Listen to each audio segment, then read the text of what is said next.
Magandang umaga po, si Pastor Joey Piano at ako po ay nag-aanyaya sa inyo ng konting panahon para sa ating devotion. Ang ating pong verse na pag-aaralan ngayon ay kinuha ko po sa Galatians chapter 6 verse 7 and 10. Sabi po dito, "Be not deceived, God is not mocked, for whatsoever a man soweth, that shall he also reap." In verse 10, "As we have therefore opportunity, let us do good unto all men, especially unto them who are of the household of faith." Ang title po, "Keep doing good while there is opportunity."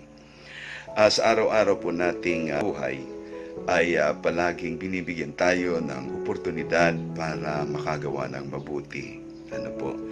But kung mahalata po natin, minsan napapagod tayo paggawa ng mabuti. Halimbawa, sa isang kapatid na lang, lumapit sa iyo at humingi ng tulong. On the second time, lumapit sa iyo, humingi ng tulong. On the third time, fourth time, fifth time, siguro hanggang 10 beses, pinagbibigyan mo. Pero pang-11 or 12, mukhang mapapagod ka rin. Ganyan po tayo. Hindi talaga natin na-maintain ang ating kabutihan. Kaya ito yung nagiging problema. Ngayon po, sa ating teksto na binasa, ang sabi dito, kung mayroong pagkakataon, gumawa ka ng mabuti. Dito natin mapiplease ang ating Panginoon.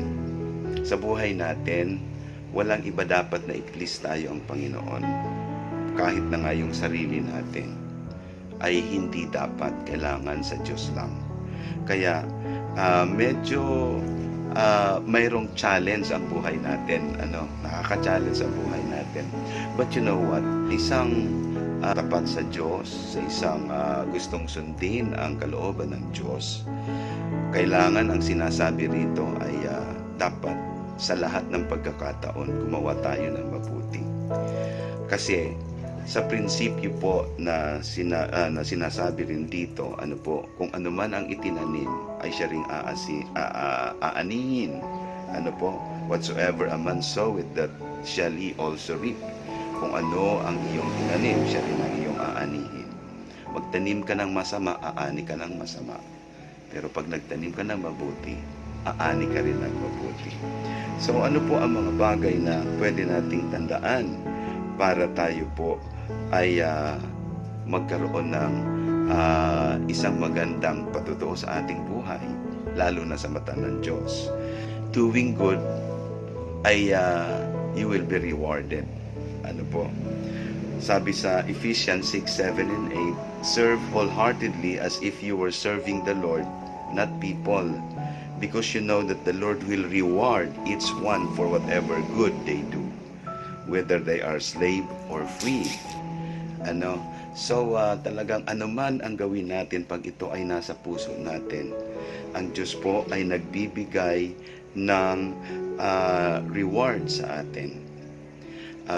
Ano ang reward nito? Sabi, if you sow in the flesh, you will reap corruption. But if you sow in the Spirit, you will reap what? Eternal life. Yun po ang reward. Whether you do it good or bad. Pag bad, pag sa flesh, you will reap corruption. Pero pag sa Espiritu, ang kanyang gagawin mo, bibigyan ka ng reward ng Panginoon ng habang buhay or eternal life to the extent. So, there is a reward. Doing good requires persistence. So, nagre-require din po ang paggawa ng mabuti ng persistence. Parang isang farmer. Ang isang farmer po ay talagang insistido yan na magkaroon siya ng magandang ani. Kaya ginagawa niya ang lahat ng paraan sa kanyang pananim para po siya ay magkaroon ng magandang ani. ah, lahat ay gagawin niya. From the very start na magtanim siya, syempre, i-maintain niya po ang bibigay ng fertilizer. Syempre, tatanggal siya ng mga damo-damo dyan. Kung may mga insekto, nag-spray ng pesticides. At syempre, maintain niya po ang ng tubig dyan. Pag-spray ng tubig para talaga ma-maintain ang magandang kalusugan ng pananim.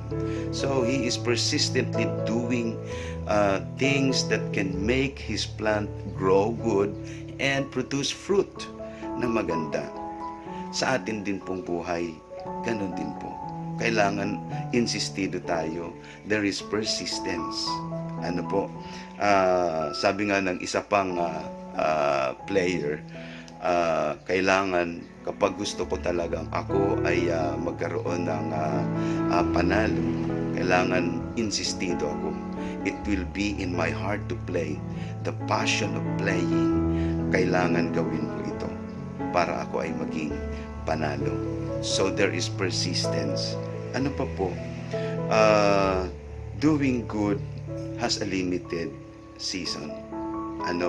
Kaya nga oportunidad, binibigyan ka lang ng oportunidad na gumawa ka ng mabuti kasi po maiksi lang ang panahon natin. May time lang tayo dito sa mundo. Kaya while there is opportunity, keep doing good. Because yan na po ang marahil itinakda sa iyo ng Panginoon para gumawa tayo ng mabuti. Hindi po natin alam kung kailan tayo uuwi sa Kanya. Diba?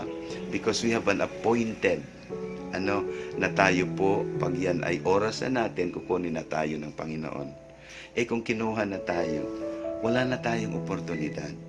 Kaya nga, while there is opportunity, keep doing good. Sige ka lang, gawa ka lang ng gawa. Kasi anuman ang iyong itinanim, yan ay iyong aanihin. So, isa pa, napakabilis ng panahon.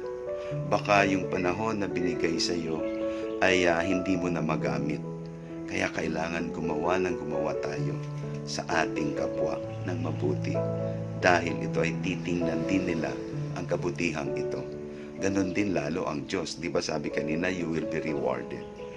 Kaya dapat nating gawin ang mga bagay na makakaigi sa ating kapwa at makakabigay tayo ng kaluwalhatian sa ating Diyos sa paggawa ng mabuti. Huwag tayong mapagod. Do it persistently. At syempre, lalo na po kung tayo po ay gumagawa ng kabutihan para sa ating mga kapatiran.